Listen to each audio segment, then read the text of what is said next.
Appreciate you joining me today. We're going to be looking at the resurrection and when the Lord came from the tomb on the first day of the week. Our hymn today is called Awake, Awake, O Earth. Awake, awake, O earth, thy many voices raise, and let the echoing hills repeat the note of praise. Let all the isles rejoice, let seas take up the strain. Christ from the dead hath come, he lives again. He lives again, our risen Lord today. Christ from the dead hath come, he lives again. Appreciate it, Lee. Verse 2, Awake, awake, O earth, forget the hour of gloom, when in thy shuddering breast thy Maker claimed a tomb. Put off thy wintry robes for garb of joyous spring, crown thee with lilies fair to greet the risen King. Bring treasures of the field, bring leaf and blossom sweet, thy choicest and thy best before his pierced feet. While all thy sons are glad, and tears are put away, let youth and age alike sing Christ is risen today. Lift up thy gates with praise, and robes of joy put on. The Lord of life and death hath risen to his throne. He hath gone up on high, and giveth gifts to men. He lives no more to die, he lives again. It's a pretty hymn. I like that one. Awake, awake, O earth. We're looking in John chapter 20 today, verse 1. Now the first day of the week, Mary Magdalene went to the tomb early while it was still dark, and saw that the stone had been taken away from the tomb. Then she ran and came to Simon Peter and to the other disciple whom Jesus loved, and said to them, They have taken away the Lord out of the tomb, and we do not know where they have laid him. Peter therefore went out, and the other disciple, and were going to the tomb. So they both ran together, and the other disciple outran Peter and came to the tomb first. He, stooping down, looking in, saw the linen cloths lying there, yet he did not go in.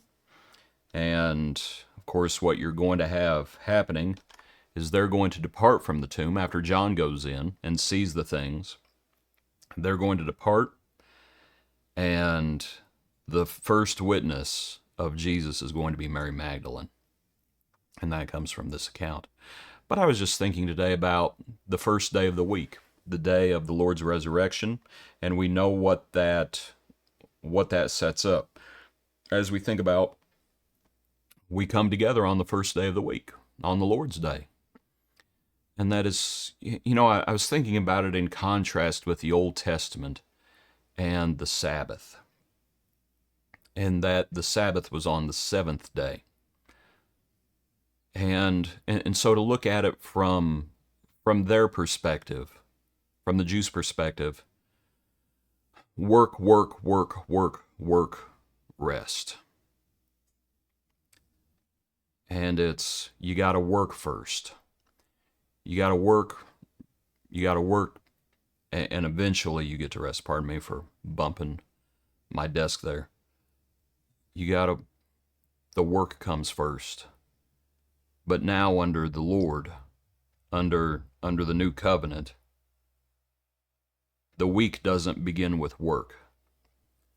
The week begins in praise and worship, the first day of the week. And it's just such a wonderful way to begin the week. And that you put first things first. You don't put the Lord last. You put him first.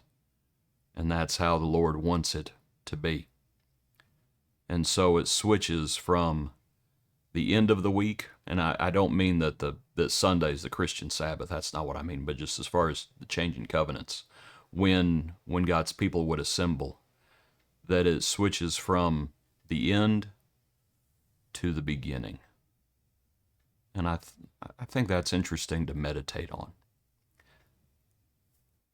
The other thing I wanted to mention, we gather on the first day of the week. We gather on the day of his resurrection, remembering, proclaiming his death until he comes.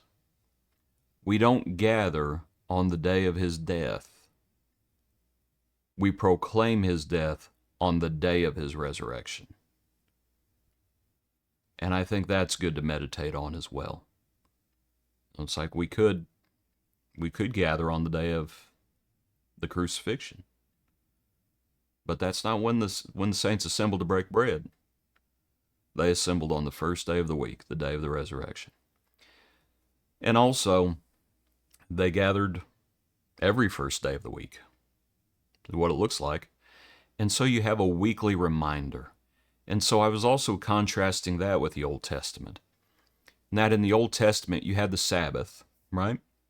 But you also had all the feasts. You had all the feast days. You know, when all the males in Israel would have to come to Jerusalem. So Passover, the Feast of Tabernacles, the Feast of First Fruit, you know, you have all those things happening. The Day of Atonement, you have all the various days. And so you have the days of the week, the Sabbath, but then you also have all the various feast days. But then you also have the Sabbath years, every 7th year. Ground is supposed to lay fallow. And then you also have the Sabbath of the Sabbath years, year of Jubilee. And so you have these things, and it's like it's so, I'm not saying it's overly complicated, but I will say, under the new covenant, things are more simple because all of those things were a foreshadowing of Jesus.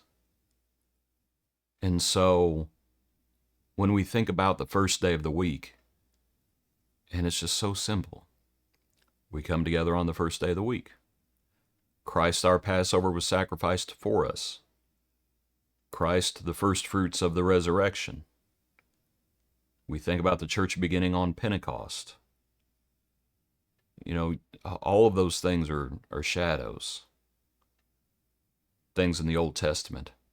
And anyway, I was just thinking about how wonderful it is that we are not overly burdened. And I'm not saying the Old Testament, I'm not sure I would say it was overly burdening because it was from the Lord, but it sure is different under the new covenant, isn't it? And we come together on the first day of the week. We don't have to go to a certain spot in the Middle East to gather several times a year. We don't have to make a pilgrimage several times a year, neither on this mountain nor in Jerusalem. We can worship in spirit and truth wherever we may be. We gather with the saints on the first day of the week, the day of the Lord's resurrection. Appreciate you. Hope you have a good day. Join us tomorrow for another portion of our daily praise.